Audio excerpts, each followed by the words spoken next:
Сармат, какой костюм ты оденешь на 1 сентября? Бизнесмена, ведь ты мне машину подаришь.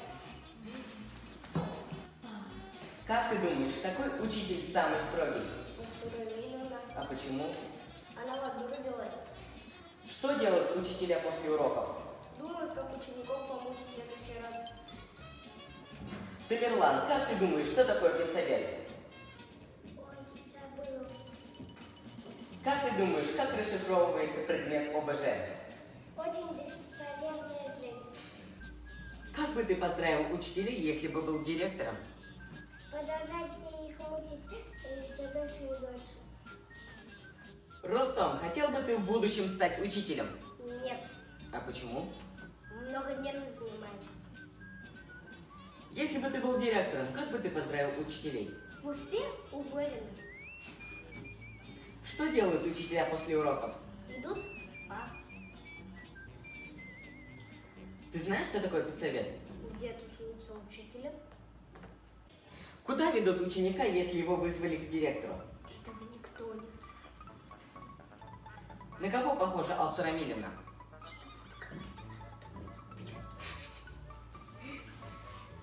Гурген, что бы ты сказал, если получил 5? Шнарганыцин, веский свидный. А как ты это переведешь? Спасибо, я вас люблю. Ага, а если получил, например, 2? Свой. Я понял, лучше это переводить не нужно.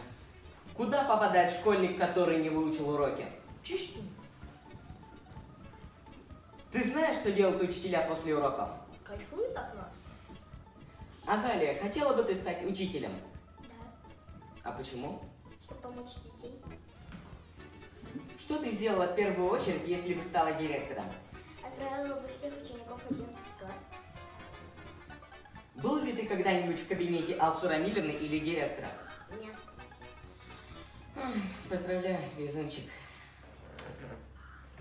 Хотел бы ты стать учителем? Нет. Ну, а если кресло удобное? Не знаю.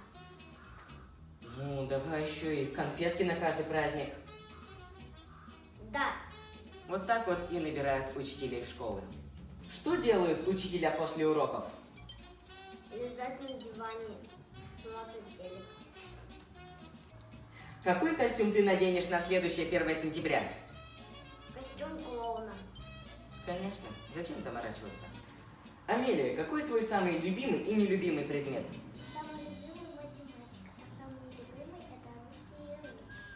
А почему? Русский язык я не люблю, потому что там надо писать. А математику почему любишь? Потому что там надо решать примеры. Какой подарок ты хотела бы получить, если была учителем? Тряпочку для своего хомячка. Чья речь на 1 сентября самая главная? Моя. Моя. Моя.